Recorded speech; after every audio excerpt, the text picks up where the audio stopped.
Hello. Hello, good morning. Ish. Yep.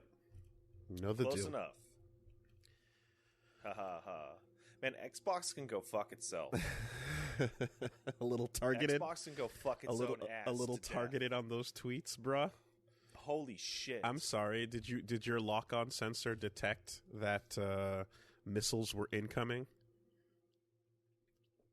It did, and then I was warned that missiles were incoming by many people. Why didn't you release the chaff? To people that don't know, Xbox tweeted yesterday, hey, that little item from the beginning of the game, the one that you've kept in your bags because you think you might need it one day, you won't. Chuck it out. Go fuck yourself, Xbox. Xbox, you might not know this because you only came in like 2004, but they used to make RPGs where sometimes you needed that item at the end of the game. You might need it. Pat's You might need it. Pat's in egg mode, by the way. I'm an egg now. Okay, so let's take it from the top. All right. Are you ankle deep in doo-doo water? No, but there's more leaking as of yesterday. Okay. It came in from one corner last week, and now it's coming in from a second corner. And because of the goddamn Quebec construction holiday, I couldn't get anybody out here to even take a look at it. Yeah. That is a problem. That is big fear for any homeowners. So, yeah. Yeah. You have to immediately throw all your energies and time at that. I am like, I'm not in a space like basically the rain came down so fucking crazy that like I even have problems where I am. There's a seam somewhere on the roof that causes a drip to come through, and there are Is it coming through the bathroom? No. Oh. There are some old ass windows that don't do their best job holding out all the water. So that becomes a problem at times. But your equipment, your recording shit is all down there. Is it not? Here's the important stuff.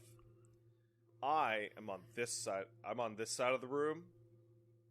The water is coming in on that side of the room. Okay. Like 15 feet that way. Okay.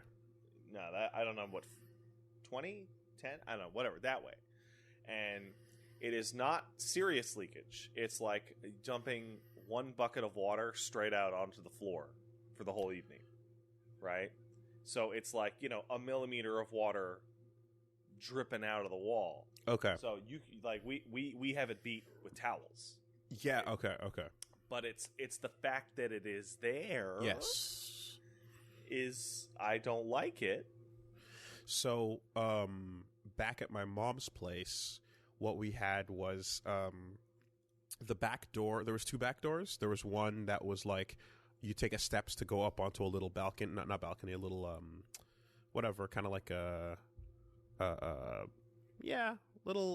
deck, right? Stairs up to a deck, and then you have the door, and then you had underneath that stairs going down to the basement so that you could access both from the backyard. Right, yeah. When the rain comes down like it did this week, it would pile up in the downstairs pathway, and the drain would not be able to filter all of it, and it would block up. Mm-hmm. So then it would create a little pool, which the only thing keeping the pool from entering the home is one old ass door with not so great seam in between, So that started to become a problem. And then there was one time after that got taken care of that so there's also a garage up front that kind of slopes downward, so again the water can build up, and an unnamed idiot that was staying at our place decided to go check to see how much water was piling up by opening the garage door while the pool of water was up against the garage door, and that was the end of the basement. So, water damage is the fucking worst, and many calls with insurance and banks and all kinds of unfun things needed to take place because, that's a long ass process to deal with. The towel level drip that you can contain is indicative of a bigger problem. It's not quite as bad as it could be, but Yeah, so it did rain at other points during the week, and no leakage happened. I am able to confirm that it's some kind of drainage issue because the 2 times that it came through the wall is during those periods of torrential downpour for 15 minutes, where it's not the total volume over a day, it's the total volume over 10 minutes that is causing it, because it fired out of my wall last Sunday. Like a water gun. Yeah, that's scary. And it did that once. And I was like, oh, okay, great. Super. And I thought I'd be able to get somebody in here, and then I forgot about the fucking construction holiday, which only exists in Quebec. And if there were 2 feet of water down here, I legitimately have no idea what my options would have been. Now, I don't know what I would have done. Correct me if I'm wrong, but the goal of shelter as intended by our caveman ancestry was to keep the rain out. Yeah, and the snow occasionally, and possibly, wild beasts. Defending against the elements is the singular goal. Mm-hmm. While my shelter has failed on most of those counts, water's getting in, and so are wild beasts. Indeed. In fact, I think I heard one. There you go. Yeah, you totally did. So that's my favorite combination of events, is me going, oh, the house, oh, the water, oh god, oh, thank god I don't have to do anything this, oh wait, no, I totally have to do everything this week. So And have the busiest week I've ever had in my goddamn life.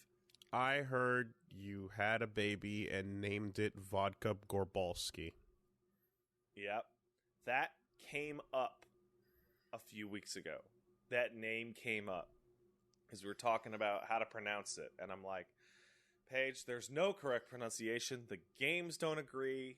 We're just going to go look at the Wreck-It Ralph clip to just let's signify that in canon. And I'm like, if you want to go real nuts, we can name him Vodka Garblovsky. And she's like, what? Why? It's like, because that's his real name.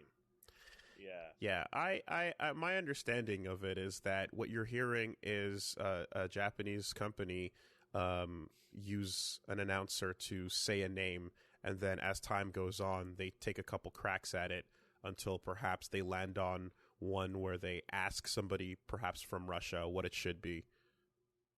And so you go from Gief to Gief. So there is a Mr. Zangief in the real world. There's a wrestler named Zangief or Zangiev. Mm-hmm. He's a big Russian wrestler, and you look at him and you're like, oh yeah, there it is. But like, it was like 25 years before the pronunciation was updated in SF5. 4. After no, 4 is the one that changed in it? 4 you got the guy going Zangief. You know, like it feels like they didn't do a check on these international names. You know, yeah. So, and then you look at Wreck-It Ralph, and they just say, "Hey, it's Zangief. I am Zangief, etc." Sparrow's egg. Hey, Elmo. Is that all he gets now? No, Elmo's like on the stairs staring at me. Oh, he was okay. right here. Okay. No, actually, let's break it down. First of all, why name the dog Zangief? Well, there's a couple reasons. One, I think that's hilarious, and I love that character. 2, good name. Good pick. He's got a V on his chest. And 3, he's got blue eyes. And 4, his birthday is Zangief's birthday. Okay, that's pretty on point. So, like his colors are just inverted Zangief. Like, he has the same, like, for the V is like the light skin tone, and then the brown on top of it. So how much planning was involved? A lot. Like, a lot. We have been talking about generalized dog for like 2 years. Because we wanted Elmo to have... We essentially wanted to get Elmo a puppy or a kitten. Because he can get bored and he's old. And we want him to have somebody to like love on. But also we wanted another pet. Okay. So the process in ideation form was a while coming. Yeah. The primary impetus was that the puppy is for Elmo. Is that and in the fact, case? I think I remember saying that multiple times on stream, like going back like a couple years, that if we ever got another puppy or cat, it would be for Elmo. Okay. And it will totally not eclipse Elmo in attention and love. No, it hasn't. So, well, it's eclipsed it in maintenance right now. So what's happened is that there is an acclimation process that they got to go to. So that was my next question. Cat. Yes, my next question is is a cat, and cats are territorial. Yeah. Now, everyone, I've heard of different methods, but like, are you doing the smell room exchange thing? How does that work? So the process is you bring Zangief home, and then Elmo is right there at the door and sees that shit. And is like, what the actual fuck? Mm-hmm. And has a very territorial, like, this is my house reaction. And then you scoot the cat away. And then you keep the new puppy upstairs. And we have a baby gate that is sealing off the 2 floors, right? And when baby is asleep, he is confined to our bedroom right now. And Elmo has free reign of the house, which what he is doing is he was very territorial day one, and now he's not anymore. And he is wandering around the house, smelling the dog's toys, areas that the dog's been, etc. We have, in fact, if the viewers at home who are watching live, there's this blanket that you see often on my stream, this like greenish, like felt blanket. Put that in the dog's bed, have the dog sleep on it for a day or two, bring it down, put it on the couch. Now Elmo has to deal with stinky dog couch, gets used to that, etc. Yep. And then the next part of the process is introducing them to the point. The blanket is in fact super blue. This is true, but yeah. Not here. Must be the lighting. No, not the blanket I'm sitting on, guys. The blanket that They're both. it does look blue in the camera, doesn't it? They're both trust quite me, blue. it's green. Trust me, it's a green one. GameCube. All right. All right. Anyway, Rub them up in each other's farts. Is basically taking the animals and pointing them at each other until Elmo makes like a pissed off noise and runs away, and then he'll learn to live with it eventually. But currently, if you also take a look at your camera, sorry audio viewers, I have my CPAP mask down here. Yeah. And that's because we're sleeping down here now. And the reason why we're sleeping down here is because we're trading off sleep in shifts so that someone's always awake to either be with him or check on him every 10-15 minutes. And whoever is asleep is to basically pay attention to and make sure Elmo does not feel left out. Because Elmo is our primary old dumb baby cat, and I will be damned if he feels slighted by the new arrival. I appreciate that cat a lot more now. I remember Paige bringing that cat over, and she was like, put his box down and show him where his box is. And you know what that cat does? He goes into his box and he poops. Mm-hmm. And that's the story. That's the end of that bit. What, like how baby are we talking, baby? He was 8 weeks old, almost to the day when we got him. And he is fat and stupid, and he is basically an infant.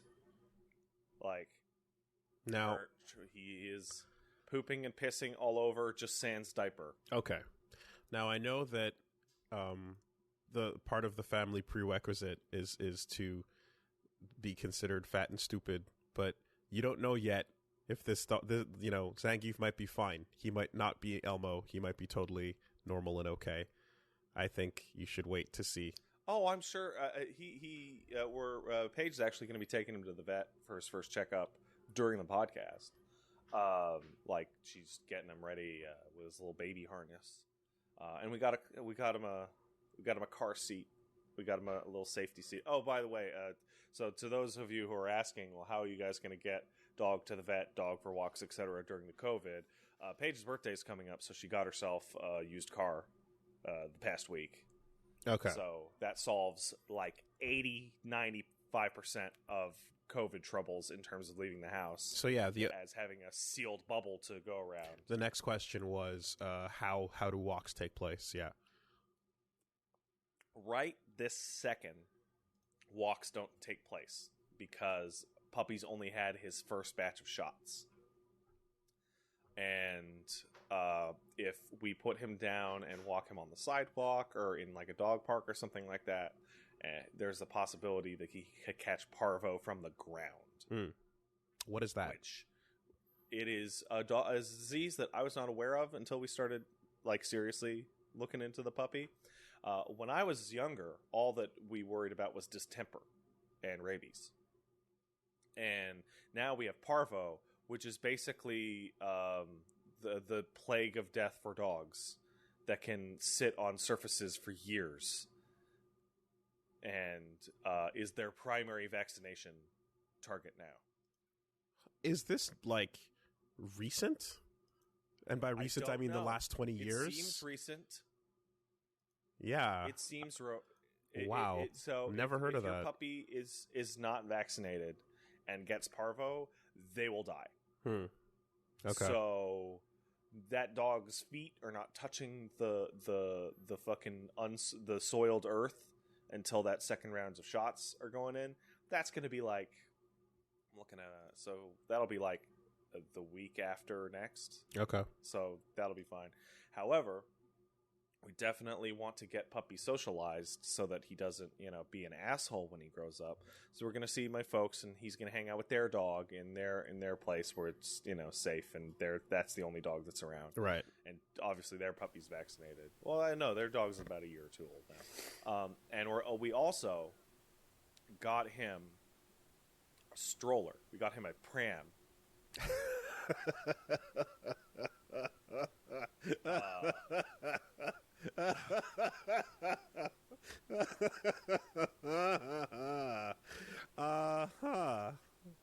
Now that's okay. Pram, I've been following so far, and now we take the step. We can wheel him around. Okay.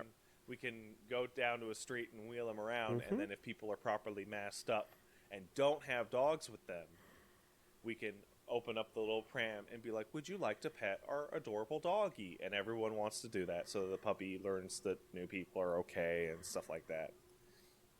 Oh, yeah. Oh, yeah. No, that's big white people. That's big white people. Is it? That's big white people right there. Oh, okay, yeah. So one of those things, you get an right. animal, and you get an animal as somebody who does Twitch or YouTube or Instagram or whatever, an influencer, and there's a lot of people who have a million questions, and they're all understandably concerned because me and Paige are morons. And I would like to assure people that there is literally nothing that I have ever prepared for in my life more than taking care of this stupid little dog. This dog will want for nothing. He will have the best education. He will grow up and get the best job, etc. All he'll inherit is your day-to-day traits and isms. I hope not. I sure hope not. All right. So, by the way, if I'm a little loopy on today's podcast, I'm really tired. I'm really, really tired. Paige, God bless her soul, she is doing an incredible job. She is also very tired because this dog needs 24/7 supervision because it is a baby. It is an infant child. I too am very tired for totally valid reasons. Okay. I thought you were going to say... No. I don't know what you were going to say. No. Are you pregnant? No, but hey, JJ's no longer pregnant, so congratulations. Hey, congratulations to JJ. And Max, that's awesome. Congratulations. You have acquired a baby. There it is. And, new challenger, etc. Shout outs to the announcement message of, hey guys, prepping the stream in 10 minutes. Looks like I'll be, oh wait, no. I will not be. The inclusion of the gif of Marge telling Homer he's pregnant and then his head exploding was perfect. Yeah, man. Perfect. I feel that's it's interesting too, because like obviously there's a whole like, hey, lots of folks are indoors, lots of folks are spending time inside, and what better time to have something to take care of, right? To kind of refresh your mental focus than right now. Yeah, pretty much. I don't know if the timing was intentionally set up to be this way. Well, but it worked out that way. The implication... wait, hold on, Wooly. The pandemic started in China in December, and then it kicked off in the rest of the place February. What I mean is, with the planet. They would have had to seen the first news report and been like, "Got to get pregnant now." I'm not talking about Max and JJ. I'm talking about the dog. I'm saying, was the acceleration towards Geef, towards the Russian skies, was that a decision post quarantine to like make that move? No. The acceleration was actually Paige has been looking at figuring out how to get a decent deal on a used car forever, because that was accelerated for quarantine, because she's like, Pat, I love you too, honey, but spending every single goddamn minute of every day for 6 months now with me is apparently a little rough. What? On the sanity. What? It can apparently be a little grating. So she's like, I gotta get out of here. I gotta, right? So yeah, she's with the Paige is sitting on like a couple million souls, and she has not cashed them in at the bonfire yet. That's about right. So once the decision, her birthday's coming up, and we're finding better, car deals, and we're like, okay, we're gonna have a car to drive around. All of a sudden, how do you get to the vet? That worry disappears, right? How do you go and do this? How do you bring them to the dog park? And if there's, tons of people, that worry disappears. And then then dog mentality goes from, oh, I really want one day, to, and then later, like, oh, well, what about these puppies? And you're just like looking at puppies late at night, like you're just doing the YouTube like puppy crawl essentially. To, okay, dog time. Dog. Okay.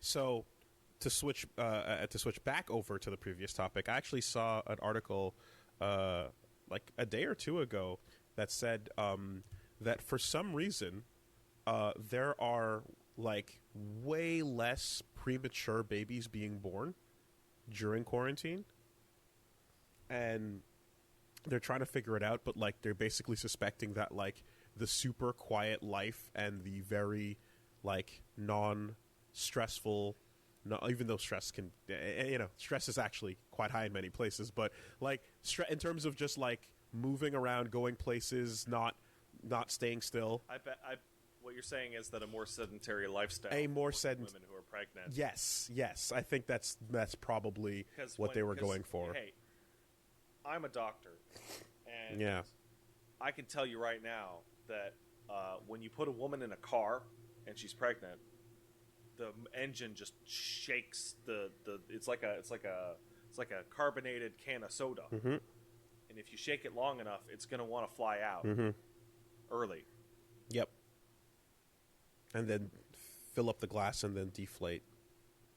Yeah, and then the fizz happens, and then the hippies eat it. It's a whole thing. It is a whole thing. So yeah, a lot of apparently, sitting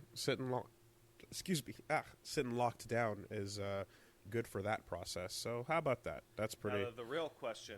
Pretty interesting. The real question is, so March. Let me look at a calendar here. Let's say April, May, June, July. What are you doing? August. What are you doing? Let's take a look in December of this year and take a look and see what happens to birth rates. Okay. For a second, I thought you were counting back 9 months from now, and I'd be like, that's inappropriate. But what I would say... No, let's count 9 months forward from March. Yeah, so I actually said that in one of the early episodes that, like, hey, there's going to be the COVID babies thing. But I'm starting to have second thoughts about that because, like, it's not quite the same as, like, coming home from the war. It's more like a sad and really shitty annoying time where people might be getting sick of each other. I don't know. So what you don't want to compare it to is you don't compare it to like a post-war baby boom. What you compare it to is the winter baby boom, which happens every single year. There are more babies born 9 months after the harsh winter months than at any other time of the year, because just minutes spent indoors with your significant other. What I can tell you what. So bored babies. There may or may not be a baby boom, because while children of existing couples will definitely rise, children of random strangers at the club will definitely drop. Mm-hmm. Because ain't nobody going to the club from March to fucking I don't know when. Well, yeah, they are, but you know they shouldn't be. I mean, they were closed up until extremely recently. Yeah, no, they're going. They're going Where are they going? to the club. Ditch outside the Denny's? To the clubs that happens to be open. Okay. Yeah. Yeah. It's not great. Well, don't do that. No, well, hey, they don't really listen to the podcast, so if only they did. Or they don't listen to much, really, but hey. You're going to see, there's going to be some kind of population data to Yeah. you know, and what I will say is that, again, it's whatever it is, whether it's a boom or whether it's a decline, it will happen globally, because unlike things like these booms happen in countries during moments that the country goes through something, but this is a global bit, so like it's going to affect the 8 million, or excuse me, the 8 billion. Did you just call Corona a global bit? It's a global bit. It's going to affect the 8 billion in some capacity. Can we get the next bit, please? It is Can a we bit. move on from this bit? It is a bit. Get off the stage, man. This is exactly what it is. Well, anyway, okay. I mean, there it is. Oh, you mentioned population data. Dude, there's so much crazy population data coming out, like looking at COVID numbers. Did you know that being poor sucks ass? Yeah, I did. Well aware. Wow. Big first-hand experience on that. Not a great. Like I look back to like, hey, what if COVID happened back in 91? Mm-hmm. Right? My dad would have gotten it. Mm-hmm. Like, for sure. Mm-hmm. Guy was working 16 hours a day, 7 days a week, night shift and trucking. Oh, yeah. Like, going delivery trucking. Dad would have got it. And the way Dad smoked and all that shit, he pop. Mm-hmm. Bye, Dad. Mm-hmm. Like, no question. Yeah. No. That. So my advice for today's podcast is to stop being poor. That's Pat's advice of the day. Da-da-da-da. Rise and grind. Is that what we're doing today? Nope. 9 to 5. I don't care how you'd manage it. 9 to 5 pays the bills. 6 to 12 builds the empire. Lottery tickets are good. No, they're not. They're terrible. Don't buy lottery tickets. Lottery tickets are a voluntary tax on the stupid. Well, you might not know this, but we've officially, it's officially been declared that the gig economy is over, and the hustle economy has started. Rises. And I was like, the hustle economy, what is that? That sounds stupid. So I start reading the article, and it describes contract workers that have no benefits. And I'm like, oh, shit. This right here. This is Ooh, crap. This is the hustle economy right here. We have officially been labeled a hustle by, what, U.S. economists? Whatever it was. Yeah, no, like, the barista and quick job, here and there, job economy is gone, and now it is check out Twitch, check out Patreon, check out my OnlyFans. Mm-hmm. Yep. That's where we're at. Yeah, that's an official declaration there, and because it was defined by, are you a contract worker that if you get fired, you don't apply for employment insurance or benefits or severance or whatever, because you're not even really getting fired. Your contract is just being terminated, right? And that applies to all those people. And then, like a week after that article came out, the federal government came out and said, so we're going to expand employment insurance to include contract workers. And I was like, hey, there we go. Yeah. Thanks for that. And I think the COVID provision checks are going to continue up until September. And then they said they're going to transition people onto EI. So yeah, just gonna go on to EI. Now I'm going to assume there's at least in a Canada, couple obviously, people that are really confused by what the hell we're talking about. We're talking about the Canadian government and Canadian folks. We're in Canada. Yes. Hello. We heard about your 1,200, and wish you could get more on that. Canada's kind of helping people out. Up until September is what we were just announced. Yeah. What's EI to people asking? It's employment insurance. UI. It used to be called unemployment insurance, and then they realized that literally means insurance in case you get a job. And it makes no sense because you don't get death insurance, you get life insurance, etc. We'll probably qualify for employment insurance if we do if we just drop if I drop a bunch of gamer words in a drunken tirade, I could probably apply for EI, though that'd be an awkward conversation as to how I lost my job. You fired yourself? Yeah.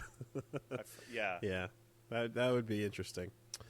But yeah, no, so I look forward to this hustle economy, and when it eventually transitions into a flow economy, we'll be watching with great interest to see where this goes. Okay, so obviously a lot happens in 2 weeks' time. Yeah, big things happen, life-changing things. Like I've had the biggest life event I've had in years with Puppy. But hey, here's the news update on the puppy. He's adorable. He loves us. He shits and pisses everywhere. He currently we're teaching him tricks and how not to poop.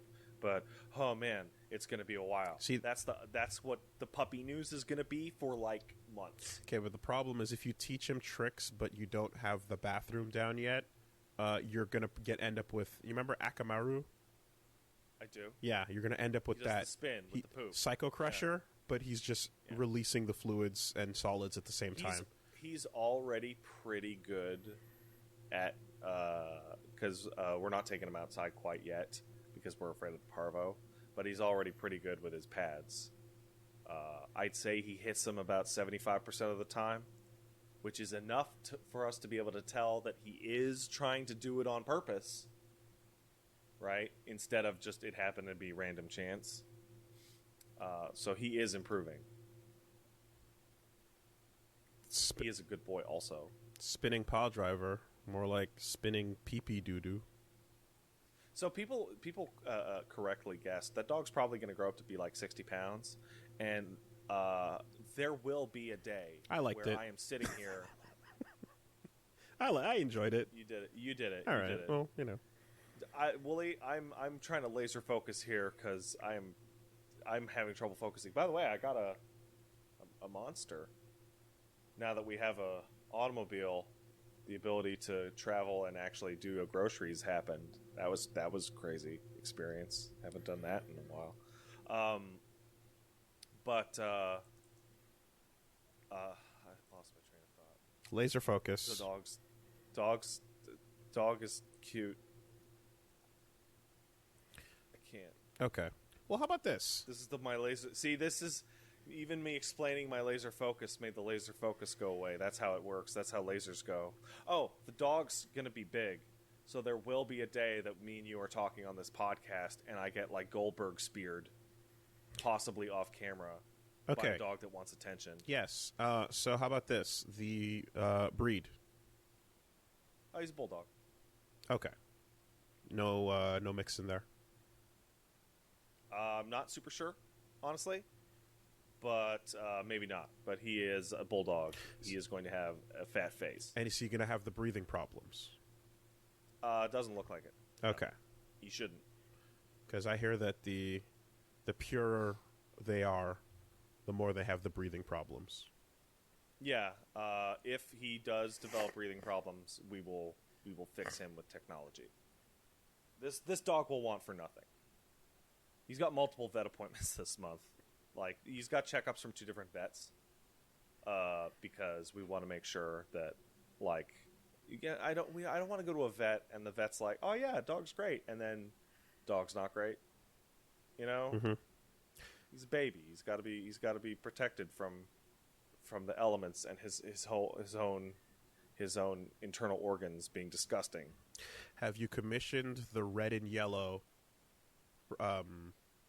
choker equivalent for base? Oh, you mean his bandana that Paige is going to be putting on him to go to the vet today? Okay, well, Or his bright red harness. because basically the bangle that Geef wears is a made to go design for the leash. Yeah. The collar. We're going to be mainly using a harness and a microchip. Okay. Dog's probably not going to wear a collar because he might choke himself with it, and I don't want that to happen. Okay. But we do have a bright red harness for him. Okay. And we do have a little red bandana for him. So, I know, I can attest that you have been charging up your love beam for dog years now, and many long time. ever dog. since leaving your parents' place, I'd say you've been storing that, right? Yes, and that's I would say that's accurate. And that's gonna come shooting out in a nice little special beam cannon, and it can possibly annihilate whatever dog happens to land in its path. I was taking care of him last night, and he was sleepy, and I laid down on the floor, and then he laid down next to me, and I was petting him, and maybe I cried a little bit. Okay, this is good. This is good. Maybe that happened. This is good. However, there is a place this can go. Yeah. And that place involves outfits and costumes and all kinds of stuff. And I just want to know. Yeah. I just want to know which pedal your foot is on right now. Are we accelerating? I'm thinking fireman first. Okay, all right. I think dressing him up like a little fireman. And this is going. This is where really good first. It's going down. Okay. First one. All right. All gas, no brakes. This is where it's going. Okay. Maybe once he's a little bigger, we can put our Texas cowboy hats on him, and he can be a cowboy. It's not a question of if. It's just how many costume changes. Oh, is that what you were asking? Okay. All right. Why even get a dog if you're not going to dress him up in silly costumes?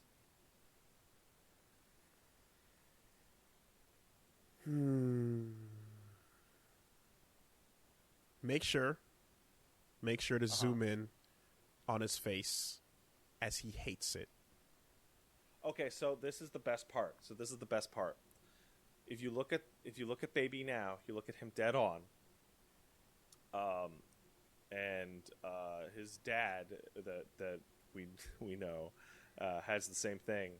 It looks like his wife left him and he lost the house and he got a pink slip. Like the eyebrows and the jowls combine to create like I need another drink, god damn it, look on the dog's face. So when we put the little costume on him and make him dance, the dog will be beaming off fucking kill me energy just like, why would you do this to me, humans? Yeah, that's energy. That's the correct question. That is the correct question. So here's the, you want the answer? So audio viewers, I'm sorry for the visual bit, but I'm currently holding a beautiful, wonderful, dumb cat, and he won't wear a little hat. We've tried. Why do you think that is? There's one photo of him that Paige's mom took of Elma wearing a Christmas sweater, and he did not like his Christmas sweater. Is there perhaps a reason you could discern why that might be the case? Because he's disabled. Because he's a disabled boy. We love him anyway. Mwah. So, as a result, we cannot dress up our kitty cat. And it's the cat's fault. It's the cat is defective for not wanting to be dressed up. Okay, well let's is what you're saying right now. Clear, Wooly. Let's be extraordinarily clear. The cat is defective. Okay. Like this is a broken cat. And that's what contributes to not wanting to wear the. Okay. All right. But so the answer to your question is, why would you dress up your dog in little outfits? Is, well, the cat won't wear them. Gotcha. And I think that is about as clear a non-answer I can give you. Yep. See, the goal is to concentrate all that love energy into, a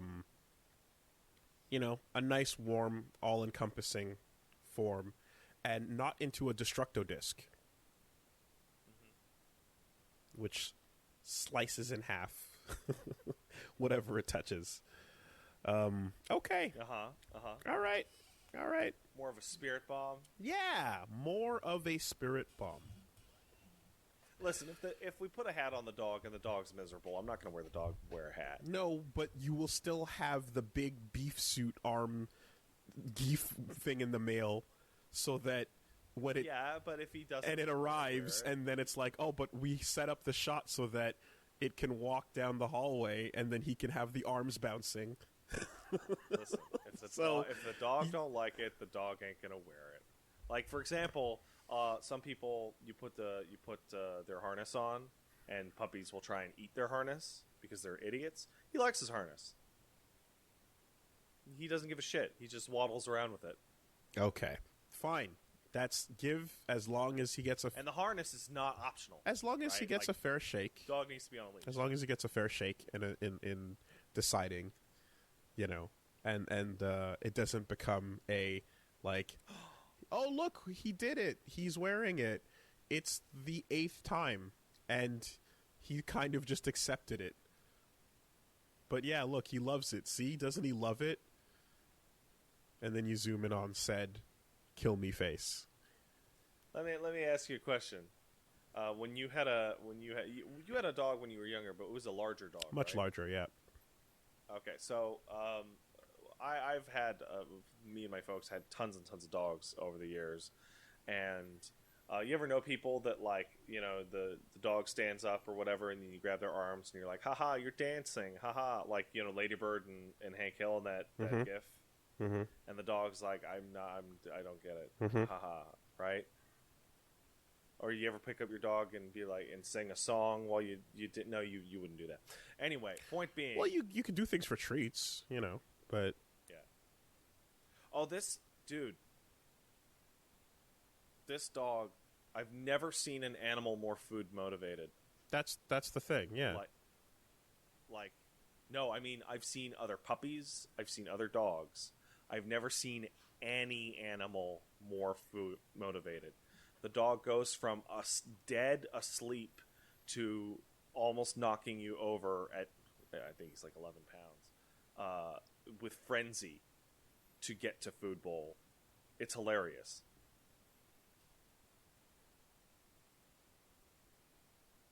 And we've also been occasionally hand feeding him to teach him, like, bite inhibition and stuff like that. Oh yeah. Yeah, true. Isn't there also that thing where like dogs that most breeds will growl and kind of give you indicators before a bite, but like bulldogs will just show nothing. No, that is not. That is a trait that is commonly attributed to pit bulls. Okay. No. Bulldogs can occasionally get something called food aggression, which is get away from my food, in which they'll growl. Right. But that's why we're feeding him like about a third of the time. Like his evening meal often is by hand, and you teach him bite inhibition so that he slowly goes oh, and eats from that. And then we're gonna teach him to eat near Elmo, and that Elmo's food is not his food, because he'll probably just eat anything he can get his hands on. And the ideal is that get him to the place that my folks raise their dogs, where you give the dog his his not like a bone, but like a chew cookie, like that you'd give him like after they, and be able to like okay, and just take it, and then they look at you and they're like sad, and then you give it back to them so they don't fight you for it, growl, etc. Although is there a specific age or like order to when like you can start like teaching like habits and tricks are kind of different, right? Okay, yeah. Name is first. Name is first, and that is actually so far been the toughest one. But he will learn eventually. So it's name, call, sit, stay, right? As your primaries, and on the side branch is don't shit on the floor. Don't, instead shit on this. Now instead shit on this when there's only one pad. Now instead shit on this when there's only one pad and it's right next to the door. Now instead cry at the door, etc.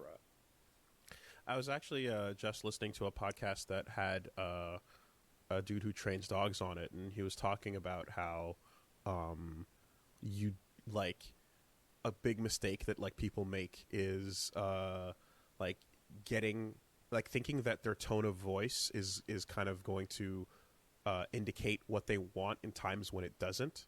So like so one of the cases were being like if the doorbell rings and then dog starts going crazy and then you yell like shut up, sit down, whatever, what you're kind of doing is also going crazy in response to the doorbell ringing. So you're just doubling down on the excitement. So we took baby for a car ride, right? And baby got anxious, right? And you can't comfort them too much with stuff like that, with thunderstorms, with car rides, stuff like that. If you comfort them too much, you are sending off the signal that they're right to be afraid and that something bad is happening. So you kind of just have to ignore them and let them freak out a little bit until they tire themselves out. Like the current battle in the household is that dog wants to sleep on our bed. Yeah. That is where he wants to sleep. Yeah. He does not want to sleep in his crate. He does not want to sleep in his bed. He does not want to sleep on the towels that we have, piled up in But wait, pieces here. Have you been in your bed while he's there? Yes. Okay, so and the bed reeks of us like crazy. Yeah, so he wants the smell and the warmth. Absolutely. Yeah. And the blanket's nice, etc. And he wants up. And we can't I'm not going to have a dog that has to be in our bed. Right? Because there's a difference between, come on the bed, we'll snuggle with the dog. And the dog literally has to be in the bed to go to sleep. Yeah. Because that is... I had that problem with with the last dog I had with my mom and dad, but he was a Chihuahua. So, nah. Puppy will run at the bed and try and leap up, and God, he's not even close, dude. Not like less than a third of the way up. Yeah. Like, Eat shit. Pathetic. And has had the past 2 nights has had barking ass, screaming, howling matches with me, where he is losing his goddamn mind and screaming at me and throwing tantrums and pouting, and I'm just on my phone ignoring his stupid ass, going, I don't know why. I'm madly in love with Puppy in all other ways, but when Puppy throws a tantrum, man, I don't give a shit. You can cry all day. Whatever. Oh You'll yeah, get tired, and You d- I will defeat you. you don't crack. Because I'm a man, and you're an 8-week-old infant. Okay, all right. Show him. Well, that is what you're supposed to do. You're not supposed to give Right. him any attention, negative or positive, because I don't want to teach him that throwing baby tantrums is the way to get what you want.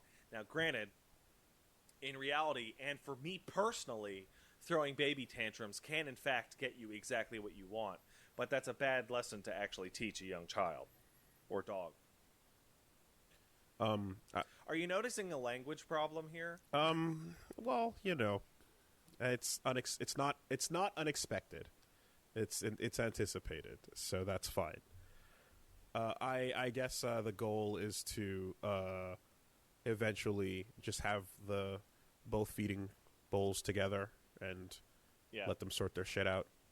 Yeah, the next thing we're going to do is put Elmo's food near the baby's food, but like keep a door between them so they know they're like on the other side of the door, but they can't interact. And then we'll move on to like, putting baby on a leash and like having Elmo check him out.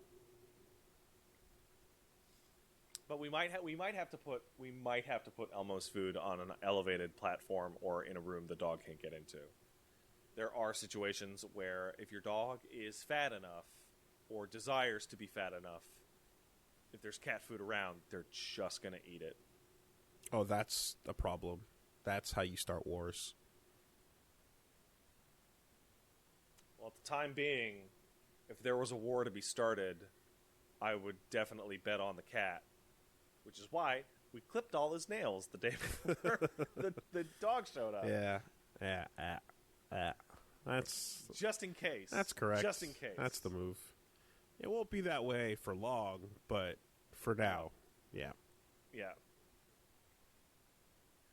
But yeah, that's what's going on with me in my life. How about you in your life before we get into video games? Well, it's been no secret that I am spending a lot of time on unannounced projects and things like that, and some of these things I anticipated I'd be able to take care of within the in-between stream times, and it turns out that's not the case. Yeah. So I've had to move some things around and create more space.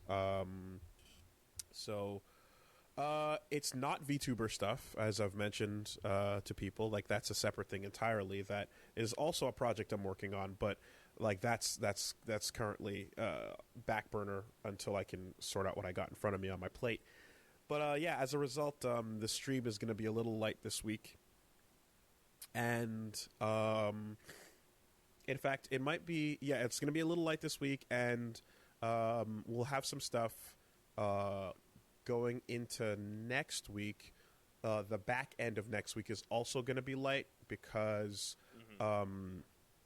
the quarantine circle I am currently with, we are going to go and take a nice little fuck off to a cabin situation.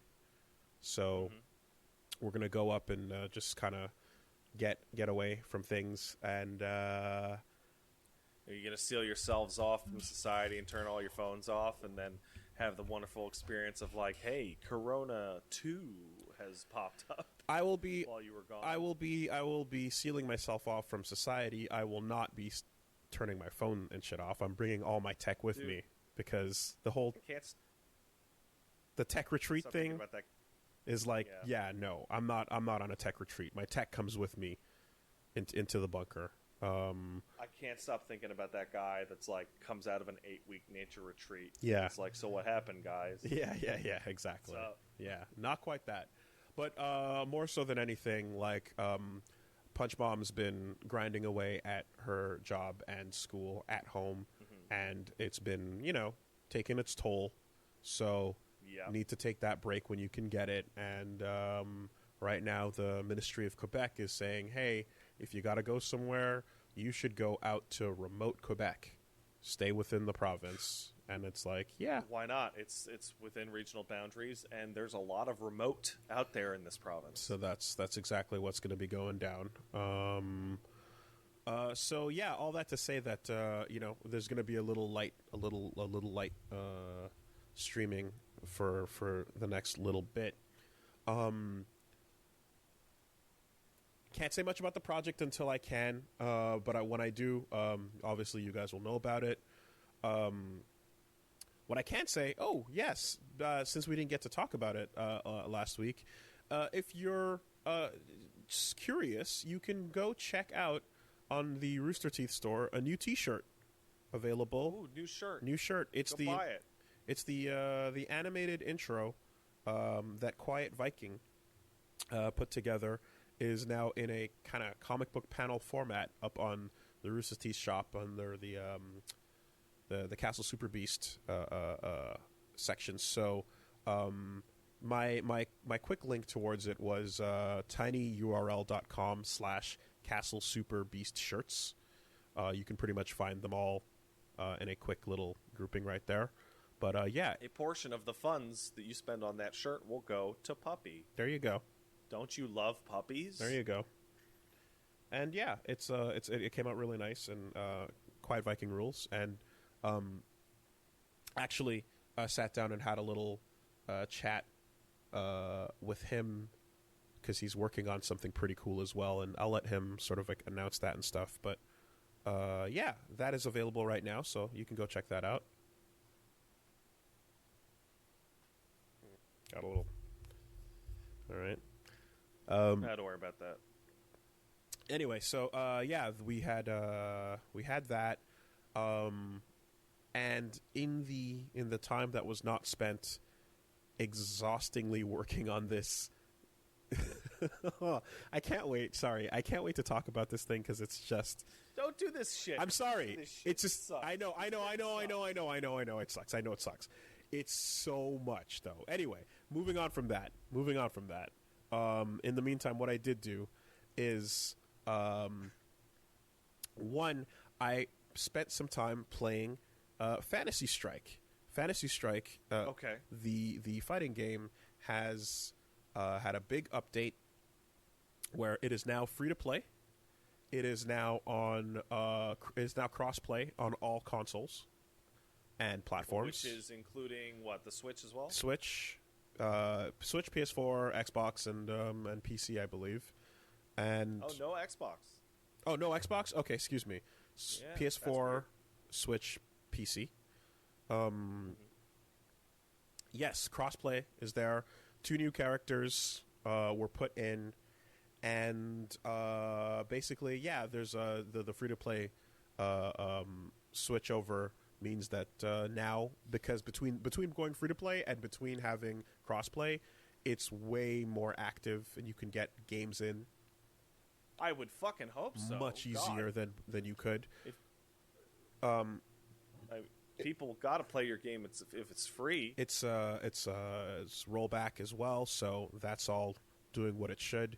Yes, free in quotation marks. Right.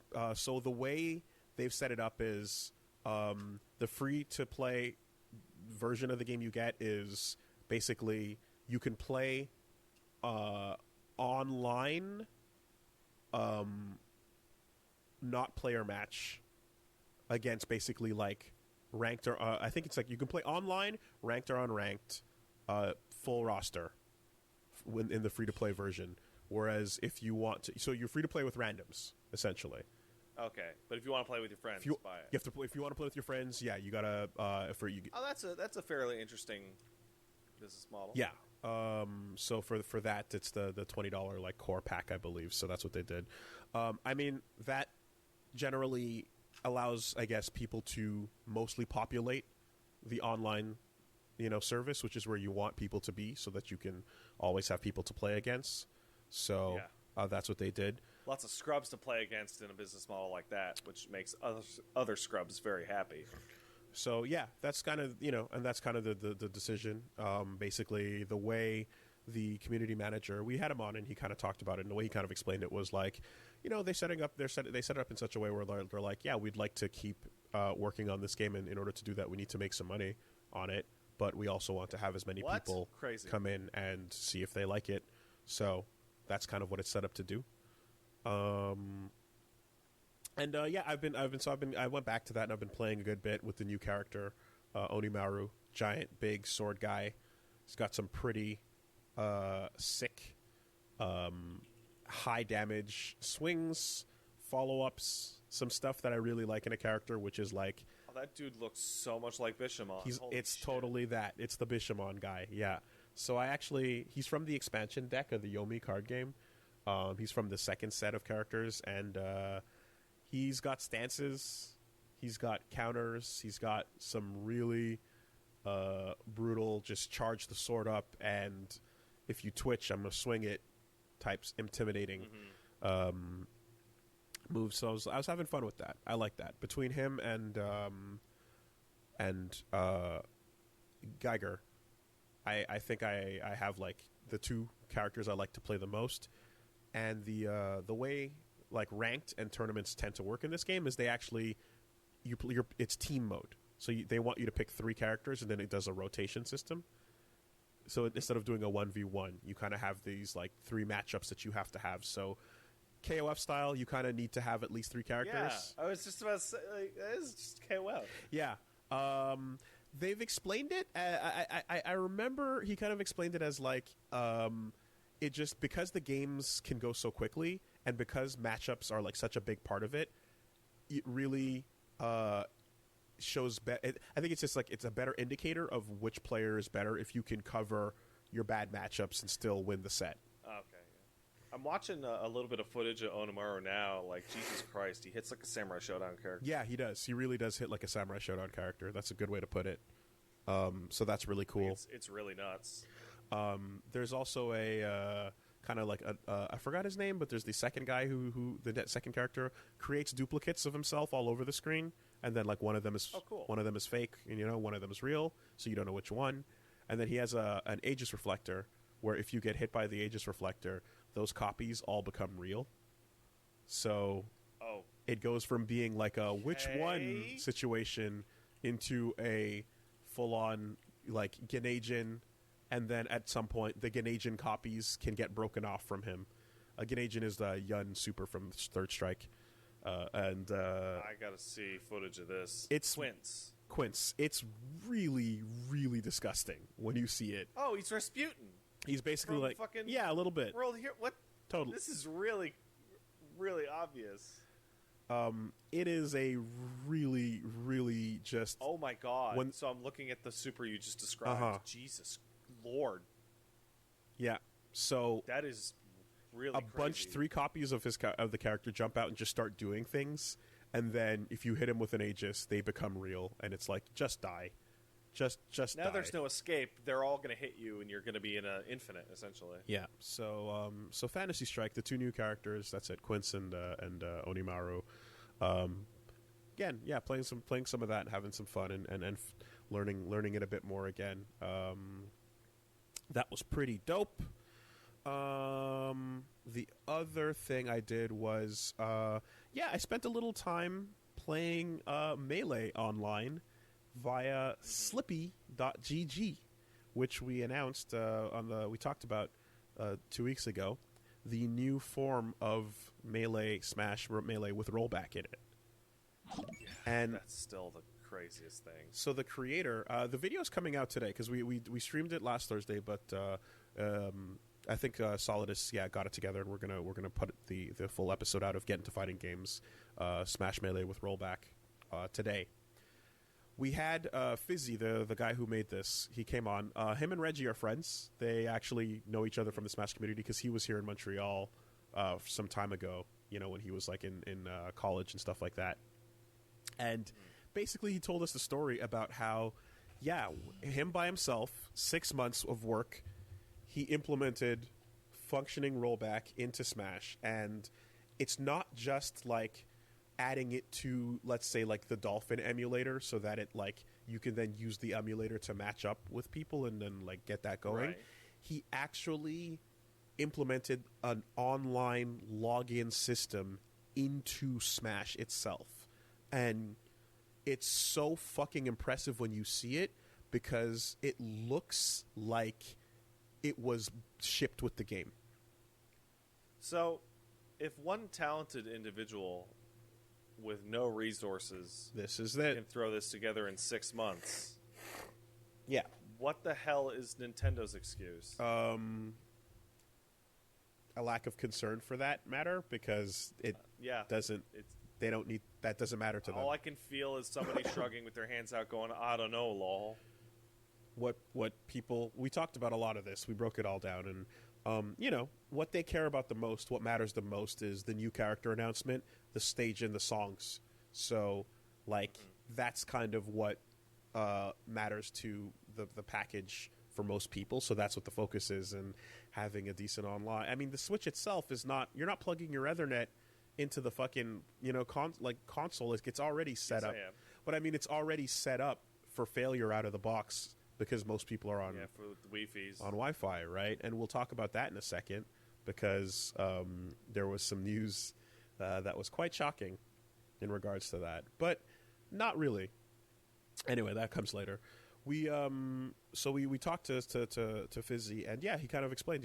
He wanted the game to not only have a really good online system, but he wanted it to feel like it belonged in the game. So when you boot it up, right, it just takes you like you go to multiplayer, or rather you go to like one of the submenus in single player or so, and then it's like online play, and then in the Smash menu it loads up a login, and in the login prompt you type in your name, and you can register on the Slippy.gg website, and then you go, okay, cool. Now you log in, it creates your login account, and then someone who's hosting a game can be like, yeah, I got a game up, just join with this name and this number, and then you just connect to each other, and it feels like you're playing locally, like it feels perfect, and it's done to be minimal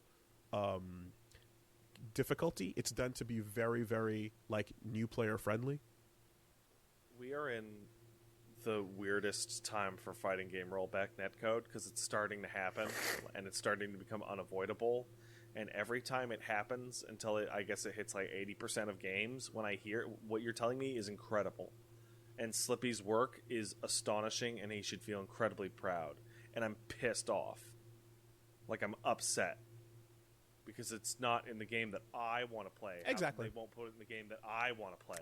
That's literally one of the first things I said to him. This sucks. One of the first things I said to him when we were talking after he explained it was, I am equally astonished and amazed at what you've done, and so angry and frustrated at the fact that we can't get this done elsewhere. It just won't happen, it really. So if you want to get a nice little breakdown, including some crazy ass details where like one of the major factors as to why he was able to do this anyway is because Smash Melee had a thing. And remember all these like crazy modes where you had like slow-mo melee and like HP mode and shit like that? Yeah. So Smash Melee has something called lightning mode as well, where so I don't know what lightning mode is. What is lightning? Lightning mode is where your characters are moving at like 600% speed, right?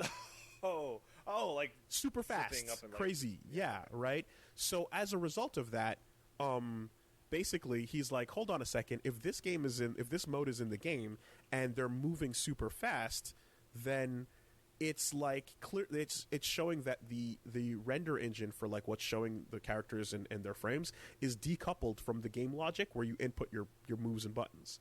The fact that those two things are decoupled means that you can have a match without actually rendering things out, which is exactly what you need to set up rollback. So that which means is what actually let the whole thing happen. It was one of those just like 8,000 IQ moments, where the right person looking at this and going, hold on a minute, if A then B, and now we're looking at C, it's a really, really fucking brilliant string of events, and he wants to do so much more with it as well, but as is right now, it fucking works. There would be difficulty getting it to work with like 4 players, that's a whole other like can of worms to get into. But like for one dude working on it, like it is quite official looking, and it fucking works, man. That's one of those things that I can only imagine actually hits the design wall, in that it's like, okay, we can make the netcode better, but only for 2 players. And you get in a situation where it's like, imagine you're playing Smash and you can have 4-player online battles, and they're the train wreck that they are now, and then you have 2-player and it's like incredible. Mm-hmm. Like that kind of almost, like, even though it's a feature ad, it ruins a component of the game. So fortunately, like, there are games that have 4 players and rollback. Lethal League Blaze and Brawlhalla are doing it, but again, these are, you know, it's hard, right? That's like harder still. It's much harder, yeah, because you know you're this basically the whole magic of rollback, where like it simulates your expected inputs in some cases. Crunching that with 3 other players creates a realm of possibilities that gets a lot harder to math. Yep, sure, exactly. Just as you can imagine, right? So. What you kind of so it's a much more difficult thing, but you know that for now this is what's there and what works, and like there's funny little things that happen when you're putting this together. Where, for example, if you pick Zelda, you can hold the button down before the match, and she'll turn into Sheik before the fight starts. Right? Great. That's a mechanic. However, because the game is not, it's not, because that's stuff that's happening on the loading screen. It's inputs that are taking place before the actual match starts. You're gonna lose out on that in the case that somebody chooses to do that during a matchup. In most cases, there's no real reason to do it, except for one where I think he said like certain high-level Japanese players brought up the fact that they would switch from Zelda to Sheik if they happened to be matched up against Ice Climbers. They would hold, if they saw Ice Climbers pop up, they'd hold the button down, and any other circumstance they'd keep their decision. So like they're like, we have one situation where that button being held before the match starts needs to be acknowledged. What do we do? Because we can't have the 2 players desync, and now we're having one game show you Sheik and the other game show you Zelda. That's fucked up. Right. So he modded the game so that on the character select screen there's a little S or a Z button that you just click right next to Sheik or Zelda, that's nice. And it'll just set whichever one you want to be. And then that's settled on the character select screen so that you don't have to worry about that problem. Excuse me, other way around. Yes, the matchup. I don't know the game that well, so I can't tell you what the matchups are. But the point being that you'd have to switch from one to the other, and he sorted it out by making it so that on the character select screen you can figure that out instead of having to hold the button. So like he even went through the trouble of like these little edge case scenarios, like covering that ground as well. You know. So that's pretty rad. So, yeah, shout outs to Fizzy and the project slippy.gg, and you can go check that out now if you want to play some good ass online Melee. It fucking works, man, you know. So that video is going to be popping up. And yeah, I finished Halo 2. I started Halo 3. Are you finishing the fight? I am in the process of finishing fights. Fights will be finished. My biggest question for you about Halo isn't about Halo 3 specifically, but it's about the fact that the series in this weird remake limbo of like Halo 2 Anniversary coming out way after Halo 3. How's it feel to go back to was essentially a very polished Xbox 360 game? The cutscenes hold up. The in-game, like the blur cutscenes that were in Halo 2 Anniversary are stunningly gorgeous, like cinematic quality. The ones in 3 are not that, but they, as everyone said, they're not. They're still quite good for in-game cutscenes. They're still pretty good, yeah. And it honestly does hold up. So I'm a couple, we're a couple levels in right now, and I'm like, yeah, no, I get it. Like, this didn't necessarily need it. It would be great. Like the game, it didn't need to be remade and have a full asset upgrade. That wasn't necessary for the game. It would be amazing if all the games could have those blur cinematic cutscenes, definitely. But 3 is the furthest along the pipeline. It holds up the best, of the original cutscenes so far, of the games I've played at least. And I felt like 3's the one I spent by far the most amount of time with. That's a good game. Yeah. 2 is... How do you like the Mongoose? The Mongoose is pretty all right. How about that? It's pretty all right. My first outing. I fucking saw. That was not bad. I liked that section. That was pretty cool. Straight up find a way to deal with this boss. There's multiple to the ways to approach it. Vehicles are all overall way better. I feel like they've tightened them up. They've improved over the already improved ones in Halo 2. And they're also really doing, and I can see this being something that is like not a marketing decision. What's the word? I guess it's almost like when a movie needs to show you the reason why you're watching the familiar heroes do the new thing in a way. You got to get that in early, so they throw a lot of the new guns at you right away. I've noticed. I remember picking up I think it was a brute pistol in the first level. First level, you get the brute shot, and being like, "Yo, this pistol is incredible." Yeah, it's the brute shot. You get it right away, and that's because brutes are now regular enemies.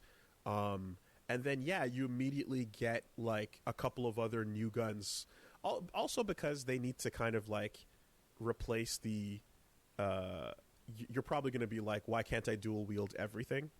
And, the answer is, because that shit was ridiculous. Double needlers had to go. So, away they went. But, the new guns are coming in pretty fast. Pretty good selection with those.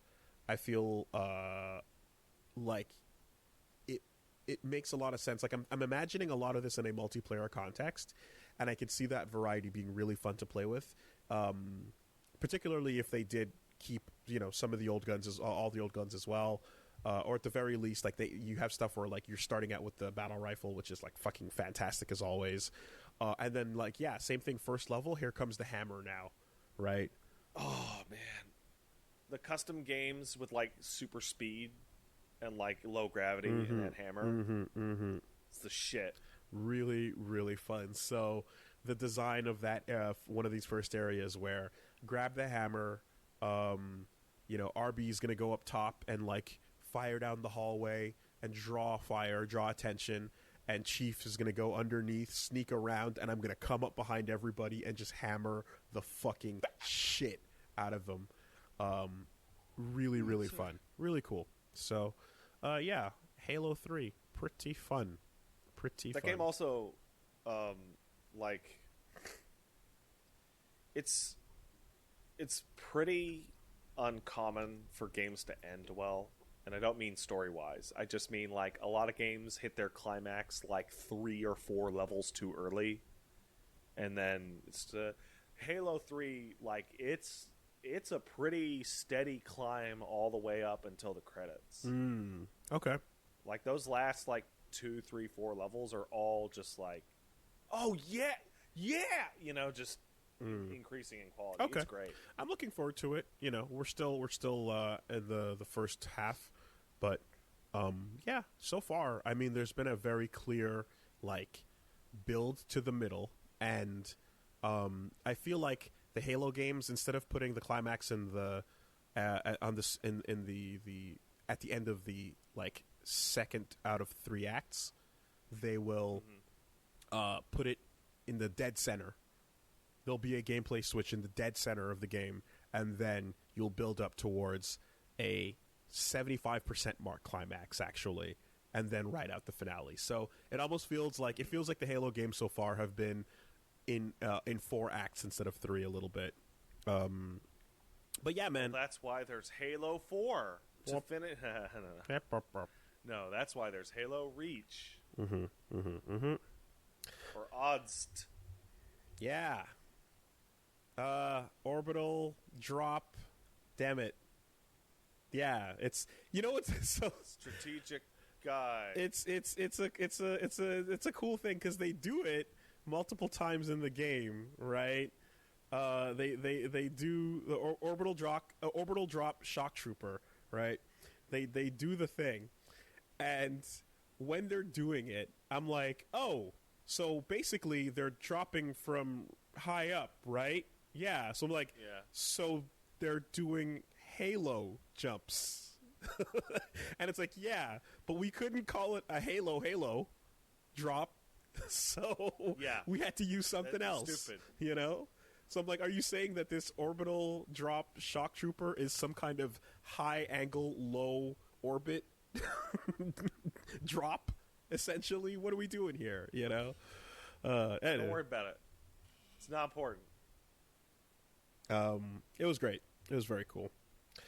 That game is it's a feature that you're not taking advantage of, and I didn't either. But it should be noted about Halo 3 is that the fact that it did have 4-player co-op for the whole campaign is frankly insane. Yes, that's pretty unheard of in many cases.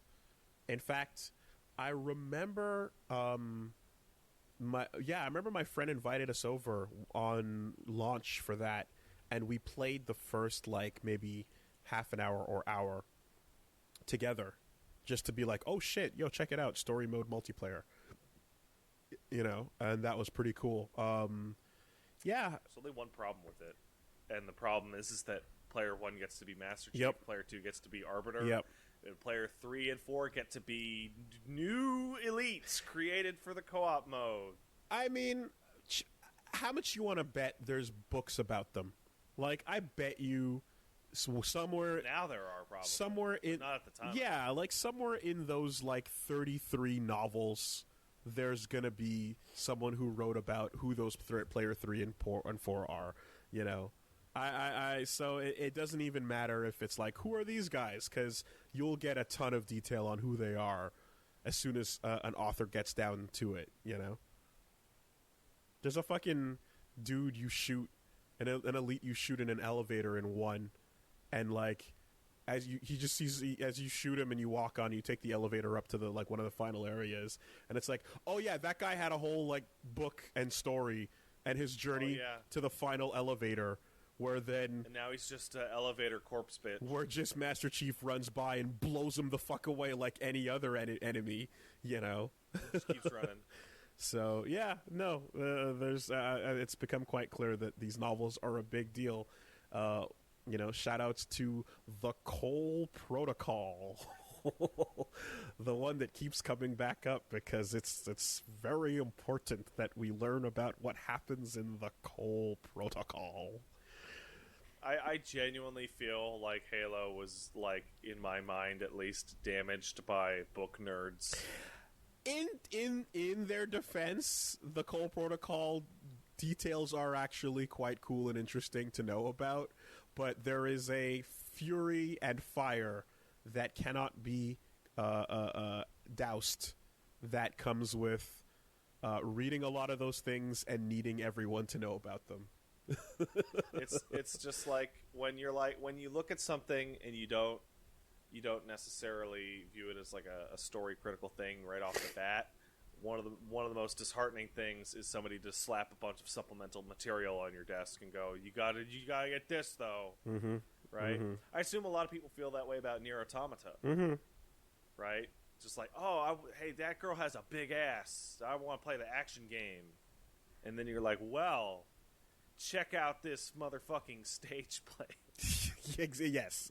Yes. Oh shit. And listen, in many cases, with the wrong energy, the excitement to try and push people down the path of the thing that you like can actually make them be like, dude, you're kind of making it so that when I get here, I'm gonna care less. and I'm gonna have like my eyebrow up because it's like, oh look, it's the thing that no one would shut up about, you know. But like, yeah, there's an art to restraint and letting people have their moments when you know that they're gonna enjoy something.